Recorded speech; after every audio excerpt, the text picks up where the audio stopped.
The first encounter. Carlos Jefferson stood on the front steps of his new home, staring out at the quiet street that stretched before him. It was his first morning in their new neighborhood, and everything felt surreal. The air smelled different, cleaner, fresher, even a little sweeter. The neat rows of houses, with their sprawling lawns and bright flower beds, were a stark contrast to the cramped apartment complex he and his mom had called home for years. Carlos wasn't sure how he felt about it all. On one hand, it was exciting, a fresh start.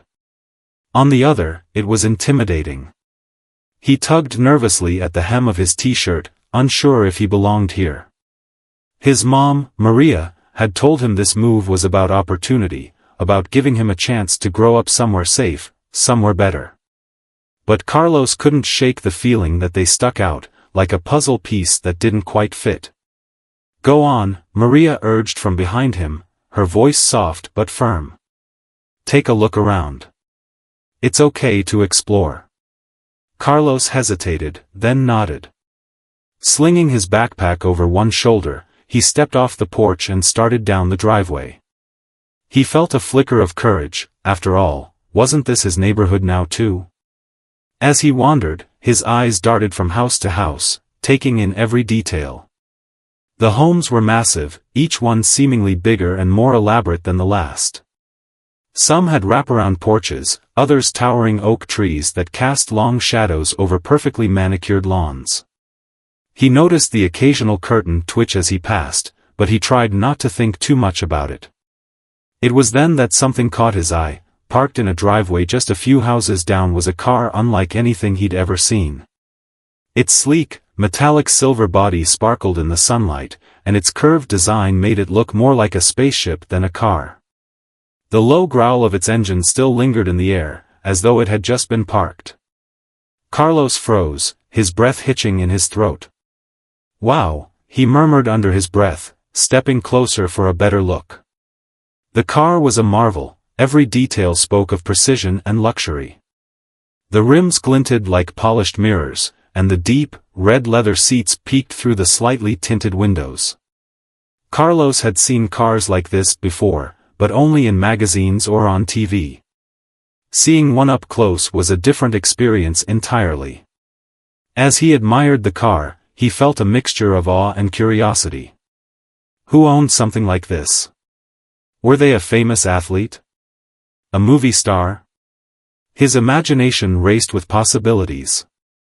He took a cautious step forward, making sure to stay on the sidewalk, but he couldn't stop his eyes from wandering over every inch of the car. "You like it?" The sudden voice startled him. Carlos spun around to see a man standing at the end of the driveway. He was tall and broad-shouldered, wearing a crisp white shirt and dark slacks. His face was friendly, his eyes crinkled at the corners as he smiled. Yes, sir," Carlos stammered, stepping back instinctively. "It's amazing." The man chuckled and walked closer, his hands resting casually in his pockets. "She's a beauty, isn't she? Porsche 911 Turbo. Took me years to save up for her." Carlos nodded, not entirely sure what to say. He felt both excited and nervous. Was he in trouble for staring? "I'm Mr. Hargrove," the man said, extending a hand. "You must be new here. I saw the moving truck yesterday." Carlos hesitated, then shook his hand. "I'm Carlos. We just moved in down the street." "Well, welcome to the neighborhood, Carlos," Mr. Hargrove said warmly. "I see you've already found my pride and joy." Carlos couldn't help but grin. "It's the coolest car I've ever seen." Mr. Hargrove laughed. "Tell you what, one day, when I'm not in a rush, I'll show you the inside. Maybe even take you for a spin. How about that?" Carlos's jaw dropped. "Really?" "Really," Mr. Hargrove said with a nod. "But only if you promise to keep your grades up in school. Deal?" "Deal," Carlos said eagerly, his face lighting up. As Carlos turned to leave, his heart felt lighter than it had in weeks. Maybe this new neighborhood wasn't so bad after all. But as he walked back toward his house, he felt a prickle on the back of his neck. He turned, glancing toward the house across the street. Behind one of the second-story windows, a curtain fluttered. For a split second, Carlos thought he saw someone watching him, their face obscured by the shadows. He shook his head and brushed it off. It was probably nothing, just one of the neighbors curious about the new family on the block. If only he knew how wrong he was. A growing tension. The next morning, Carlos woke up to the sound of birds chirping outside his window. Sunlight streamed through the blinds, casting golden stripes across his bedroom walls. He stretched and smiled. There was something peaceful about waking up here compared to the constant noise of the city. Downstairs, Maria was already bustling in the kitchen, humming softly as she prepared breakfast. The smell of scrambled eggs and bacon wafted through the air. Carlos grinned. His mom's cooking always made things better. "Morning, Mom," Carlos said as he grabbed a plate. "Morning, sweetheart." Maria kissed his forehead. "Got big plans for today?" "I was thinking of checking out the park I saw down the street," Carlos said between bites. "Sounds like a good idea. Just remember to be polite and stay out of trouble," she reminded him gently. "I know, Mom," Carlos said with a laugh. "I'm not looking for trouble." After breakfast, Carlos threw on his sneakers and headed outside. The sun was shining bright, and the neighborhood looked just as pristine as it had the day before. He noticed the perfectly trimmed hedges, spotless driveways, and sparkling windows. Everything felt almost too perfect. As he walked toward the park, he saw Mrs. Whitaker strolling down the sidewalk, her white poodle Daisy trotting beside her. She was dressed in a floral blouse and beige slacks, her posture stiff and upright. Her expression soured the moment she spotted Carlos. Carlos offered a polite smile and nodded. "Good morning, ma'am." Mrs. Whitaker's lips thinned into a tight line. She muttered, her eyes narrowing as she sized him up. Carlos's smile faltered. He didn't understand what he had done wrong, but the coldness in her gaze was unmistakable.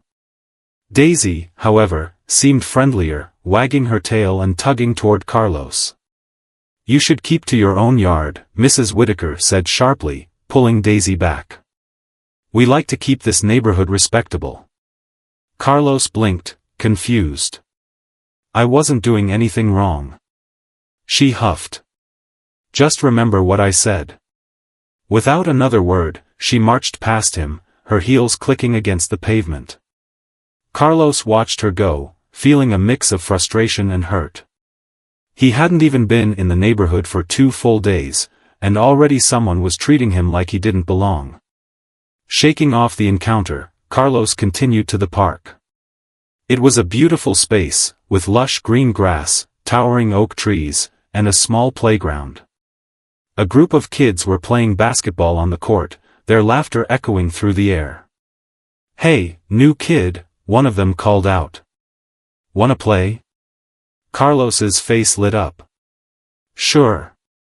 He joined the game, quickly proving himself with his sharp passes and swift moves. The other kids were impressed.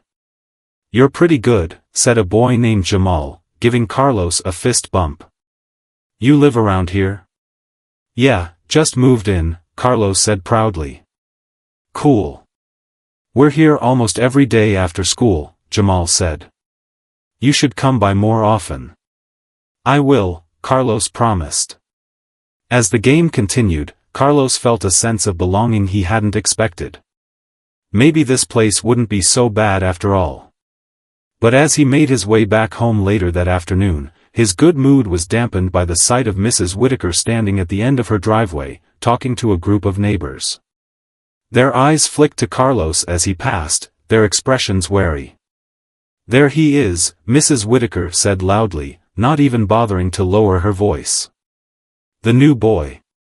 I'm just saying, we need to be careful. We don't know what kind of people they are." Carlos's heart sank.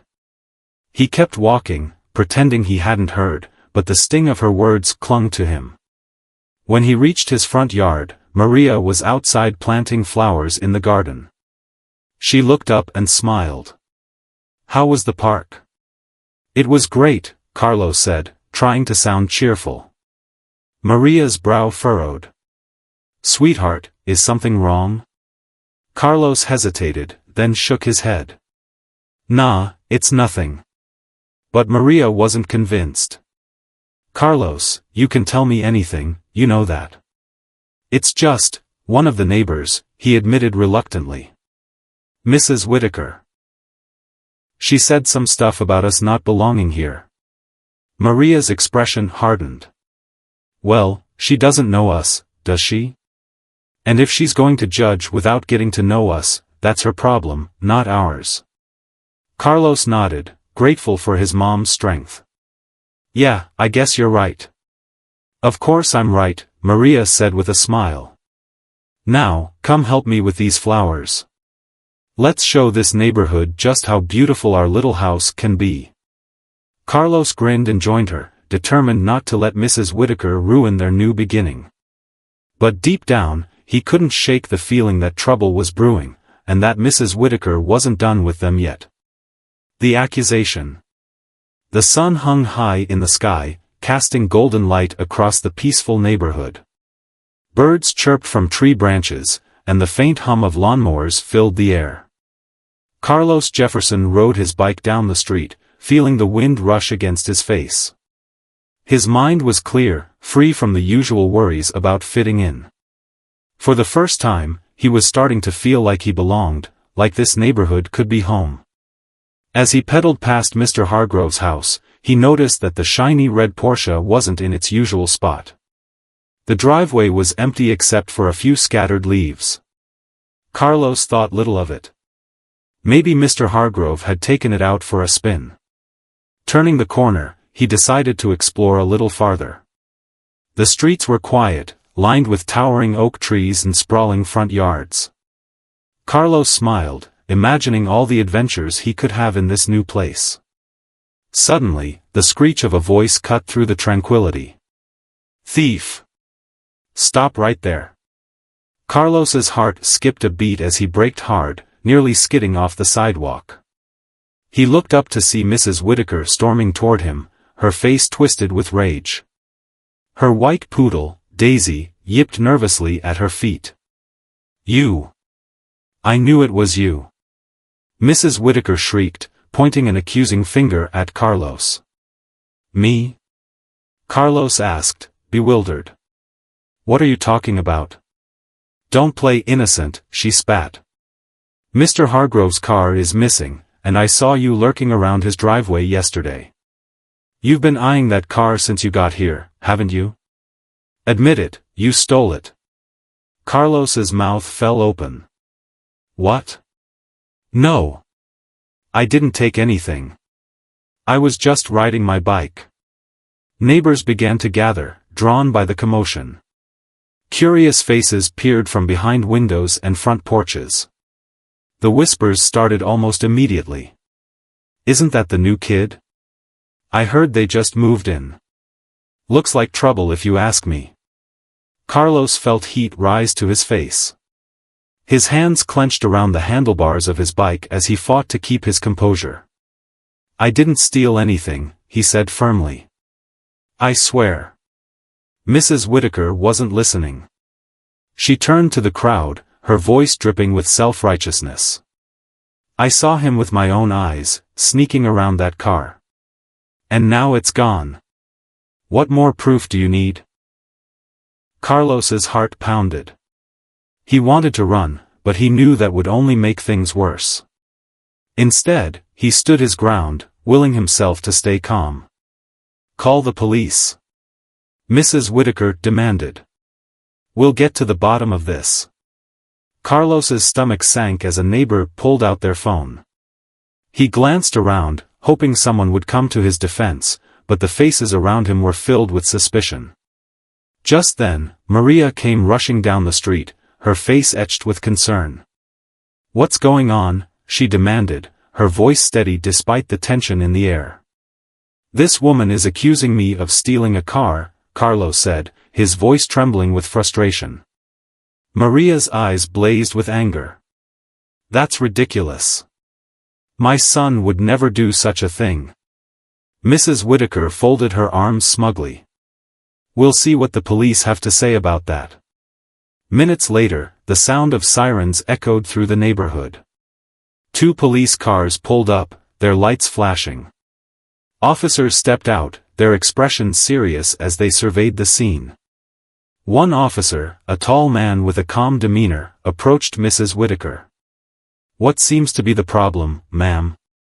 "This boy," Mrs. Whittaker said, jabbing a finger at Carlos. "He stole Mr. Hargrove's car. I saw him sneaking around yesterday, and now the car's gone." The officer turned to Carlos. "Son, is this true?" "No, sir," Carlos said firmly. "I didn't take anything. I was just riding my bike." Maria stepped forward, her voice steady. "My son is telling the truth. He doesn't even know how to drive." The officer nodded thoughtfully. "We'll need to investigate further. Is Mr. Hargrove home?" "No," Mrs. Whittaker said impatiently. "But I know what I saw." As the officers spoke quietly among themselves, the tension in the air was palpable. Carlos felt the weight of every gaze on him, judging him, doubting him. Then, from down the street, the unmistakable roar of an engine filled the air. Everyone turned to see Mr. Hargrove's red Porsche cruising toward them, gleaming in the afternoon sun. The car came to a smooth stop in front of the crowd, and Mr. Hargrove stepped out, looking confused by the gathering. "What's going on here?" he asked. Mrs. Whittaker's face turned ghostly pale. "Your car, it was stolen." Mr. Hargrove frowned. "No, it wasn't. I just picked it up from the shop." A stunned silence fell over the crowd. The officers exchanged glances before turning back to Mrs. Whittaker. "You made a false report, ma'am," one officer said sternly. Mrs. Whittaker stammered, her confidence crumbling. I thought." "You were wrong," Maria said, her voice sharp. "You accused my son without any evidence." The officer looked at Carlos. "Sorry about this, son. You're free to go." Carlos nodded, his chest tightening with a mix of relief and lingering hurt.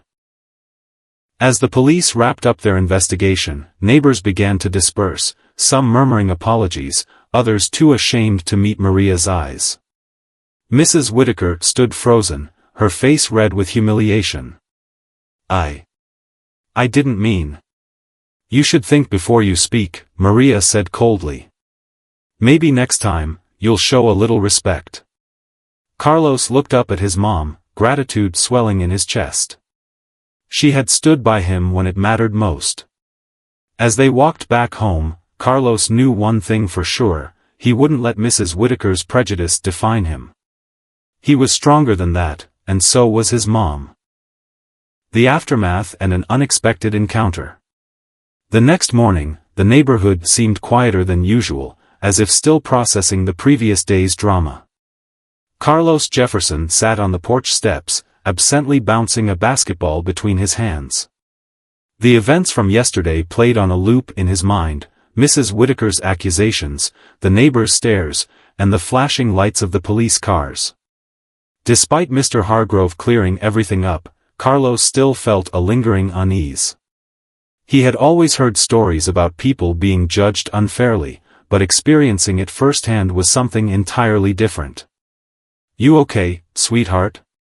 Maria's voice broke through his thoughts. Carlos looked up to see his mother standing in the doorway, her expression filled with concern. "Yeah," he said, though his voice lacked conviction. "Just thinking." Maria walked over and sat beside him. "Listen, what happened yesterday was wrong. But you held your head high, and I'm proud of you for that." Carlos nodded, appreciating her words but still feeling the sting of Mrs. Whittaker's baseless accusations. "Why do people think like that, Mom?" I didn't do anything, but they still looked at me like I did. Maria sighed, her eyes distant. Some people hold on to their prejudices because it's all they know. But that doesn't mean we let them define us. We show them who we really are, strong, kind, and honest. You did that yesterday. Carlos managed a small smile. Thanks, Mom. Maria patted his shoulder. Now go shoot some hoops. Clear your head. Carlos stood, gripping the basketball a little tighter.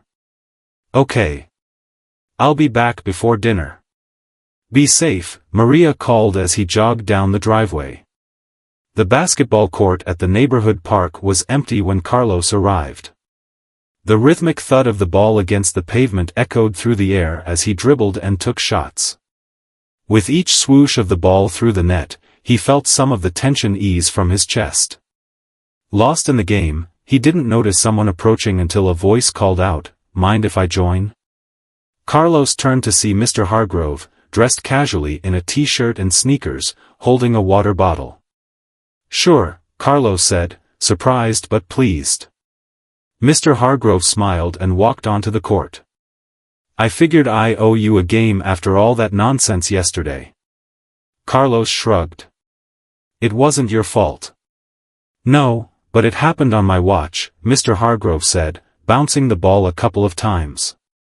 "So, 1-on-1? "You're on," Carlos said with a grin. They played for nearly half an hour, laughter and friendly banter filling the court. Mr. Hargrove was surprisingly agile for his age, but Carlos had youth and speed on his side. After a particularly impressive shot, Carlos wiped sweat from his brow. "You're pretty good," he admitted. Mr. Hargrove chuckled. "I've still got a few tricks up my sleeve." They sat on the sidelines, catching their breath. "Carlos, Mr. Hargrove said after a moment, "I want to apologize for what happened yesterday. Mrs. Whitaker had no right to accuse you like that." "It's okay," Carlos said, though his voice wavered. "No, it's not," Mr. Hargrove insisted. "And I'm going to talk to the neighborhood association about it. We need to be better than that." Carlos was surprised by the man's sincerity. "Thanks, Mr. Hargrove. That means a lot." Mr. Hargrove nodded thoughtfully. "You're a good kid, Carlos. Don't let anyone make you think otherwise." They sat in companionable silence for a while before Mr. Hargrove stood. "Well, I better get back. But hey, if you ever want to take that Porsche for a spin, when you're old enough, of course, the offer still stands." Carlos laughed. "I'll hold you to that." As Mr. Hargrove walked away, Carlos felt a renewed sense of hope. Maybe not everyone in the neighborhood was like Mrs. Whitaker. Later that evening, Carlos was back on the porch, watching the sky turn shades of orange and pink as the sun set. He was lost in thought when he heard footsteps approaching. Looking up, he saw Jamal and a couple of other kids from the basketball court. "Hey, Carlos," Jamal called. "We heard what happened yesterday. That was messed up." "Yeah," one of the other boys added.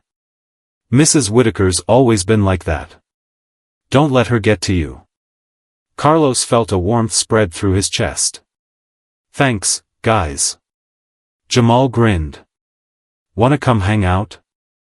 We're just gonna chill by the park." Carlos hesitated, then smiled. "Yeah, sure." As they walked toward the park, laughter echoing in the air, Carlos realized that maybe fitting in here wouldn't be as hard as he thought. He had friends, a supportive mom, and people willing to stand by him. And that was more than enough. Breaking barriers. The following week, the neighborhood settled back into its usual rhythm. The lawns were as pristine as ever, the mailboxes gleamed under the sunlight, and the sound of children playing filled the air. But for Carlos Jefferson and his mother Maria, the echoes of the past days lingered like a shadow. Despite the friendly gestures from some neighbors, others kept their distance, their stares cold and judgmental. Carlos tried to brush it off, but it gnawed at him. Even at school, a few kids whispered behind his back. It was as though Mrs. Whittaker's false accusations had planted a seed of doubt that refused to wither. Maria noticed her son's quiet demeanor. One evening as they sat down for dinner, she set her fork down and looked at him seriously. "Carlos, I know something's bothering you." "What is it?" Carlos hesitated, pushing his food around on his plate. "It's just. I feel like people still see me as a thief, even though I didn't do anything wrong." Maria's expression softened.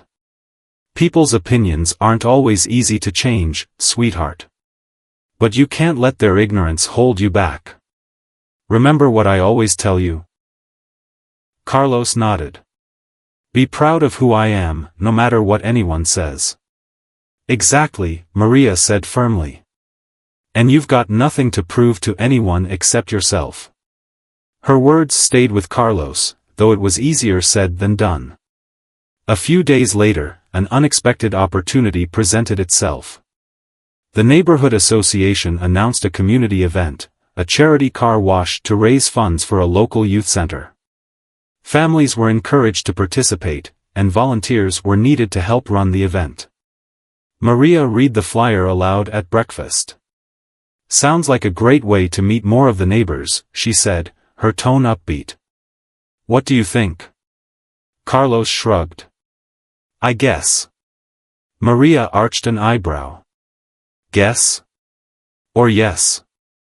Carlos chuckled despite himself. "Yes, Mom. I'll help." The day of the event dawned bright and sunny.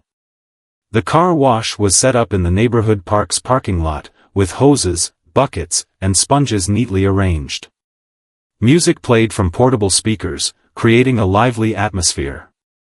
Carlos and Maria arrived early to help set up. Jamal and some of the other kids were already there, laughing and joking as they filled buckets with soapy water. "Hey, Carlos," Jamal called. "Glad you came." Carlos grinned. "Wouldn't miss it." As the event got underway, cars began rolling in. Neighbors chatted and laughed as they scrubbed and rinsed vehicles. Carlos found himself enjoying the camaraderie despite his initial reservations. Things took a surprising turn when Mr. Hargrove pulled up in his gleaming red Porsche. He rolled down the window and grinned. "Think you can handle this one, Carlos?" Carlos laughed. "I got this." As he and Jamal got to work, scrubbing the car's sleek surface, Carlos noticed Mrs. Whittaker approaching from the corner of his eye. She was dressed impeccably as always, her expression unreadable. Daisy trotted obediently at her side. Carlos's stomach tightened, but he forced himself to focus on the task at hand. "Mrs. Whittaker," Mr. Hargrove greeted warmly, "come to lend a hand?" She managed a strained smile. "Just observing." Her gaze lingered on Carlos, and for a moment, he wondered if she was about to say something snide. But to his surprise, she hesitated, then spoke quietly. "Carlos." He straightened, his expression guarded. "Yes, ma'am?" I wanted to apologize," she said, her voice faltering. "For what I said and did. I was wrong." Carlos blinked, caught off guard. He hadn't expected this. "I let my assumptions get the better of me," she continued, glancing down at Daisy. "And that's no excuse. I'm sorry." Carlos's grip on the sponge tightened as conflicting emotions swirled inside him. Part of him wanted to lash out, to tell her how much she had hurt him. But another part, the stronger part, knew that forgiveness was a choice he could make for himself. "It's okay," he said finally, his voice steady. "Just, don't do that to anyone else." Mrs. Whittaker nodded, her eyes glistening. "I won't." As she walked away, Jamal leaned over and whispered, "Dude, did Mrs. Whittaker just apologize to you?" Carlos shook his head in disbelief. "I think she did." Mr. Hargrove clapped Carlos on the back. "You handled that well, kid. Take strength to forgive." Carlos smiled faintly. "Thanks." By the end of the event, the car wash had raised more than enough funds for the youth center. As the sun began to dip below the horizon, the volunteers gathered for a group photo. Maria wrapped an arm around Carlos. "You did good today," she said softly. "Thanks, Mom," he said, feeling a sense of pride. As they headed home, Carlos knew that things wouldn't change overnight. There would still be people who judged him unfairly. But he had learned an important lesson: he was stronger than their prejudice, and he had the power to rise above it. And in doing so, he had earned the respect of those who truly mattered. Rising above. The summer breeze was warm and gentle as Carlos and Maria walked through the park the next day. After the successful car wash and Mrs. Whitaker's unexpected apology, the tension that had once clung to the neighborhood seemed to have eased. Birds chirped from tree branches, and children played tag on the open grass. Carlos dribbled his basketball absently as they strolled toward the court, where Jamal and a few other kids were already shooting hoops. "You sure you don't mind me hanging out, Mom?" Carlos asked. Maria smiled warmly. "Go have fun. I'll be at the benches reading. Just don't make me come out there and show y'all how it's done." Carlos laughed. "Deal." He jogged over to join Jamal, who greeted him with a wide grin. "Hey, Carlos. Ready to get schooled?" "Dream on," Carlos shot back, spinning the ball on his finger. The game was fast-paced, filled with laughter and friendly competition. Carlos felt lighter than he had in weeks. For the first time, he wasn't thinking about fitting in or worrying about what people thought of him. He was just a kid playing basketball with his friends. As they played, a small crowd gathered, cheering for the teams. Among them was Mr. Hargrove, who clapped enthusiastically whenever Carlos made a shot. Even Mrs. Whitaker stood on the sidelines, her expression softened from its usual sternness. Carlos caught a glance from her but quickly focused back on the game. After the game, the kids sat in a circle on the grass, sharing stories and jokes. Jamal nudged Carlos. "Dude, you were on fire today. Where'd you learn to play like that?" "My dad used to coach me before he..." Carlos paused, his voice faltering. "Before he passed away." Jamal's smile faded. "Oh, man. Sorry to hear that." "It's okay," Carlos said quietly. "He always told me to play with heart, no matter what." Jamal nodded solemnly. "Sounds like a wise dude." Carlos smiled faintly. "Yeah, he was." As the sun dipped lower, casting golden hues across the park, Maria called Carlos over. "Time to head home, champ." Carlos waved goodbye to his friends and jogged over to his mom. As they walked toward the exit, Mrs. Whitaker approached them, Daisy trotting obediently at her side. "Carlos," she said, her voice tentative. He stopped, his expression guarded. "I just wanted to say thank you," she said, fidgeting with Daisy's leash. "For accepting my apology yesterday. I know I don't deserve it, but it meant a lot." Maria's gaze was steady. "It takes courage to admit when you're wrong, Mrs. Whitaker." Mrs. Whitaker nodded, her face tinged with remorse. "I'm trying to be better." Carlos took a deep breath. "It's not about what happened yesterday. It's about what happens from now on." Mrs. Whitaker's eyes glistened. "You're wise beyond your years, young man." Carlos shrugged. "I just had a good teacher." He glanced at his mom, who smiled proudly. Later that evening, as Carlos sat on the porch steps, the sky darkened, and stars began to twinkle above. Maria brought out 2 glasses of lemonade and handed one to Carlos. "You know," she said, "I've been thinking about what you said earlier, about your dad." Carlos took a sip of his lemonade. "Yeah? He'd be proud of you," Maria said softly. "You've handled everything these past few weeks with so much strength and grace." Carlos smiled, feeling a warmth that had nothing to do with the summer air. Thanks, Mom. They sat in comfortable silence, watching the fireflies dance in the yard. Do you think things will really change around here? Carlos asked after a while. Maria's gaze was thoughtful. Maybe not overnight. But change starts with moments like today, when people see you for who you really are, not who they assume you to be. And you've already started that. Carlos nodded, his heart lighter. I'm proud of you, Maria said again. Carlos looked up at the sky, where the stars shone brightly. His father's voice echoed in his mind, reminding him to play with heart, to live with heart.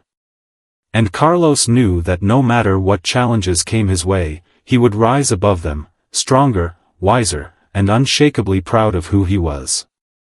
The end.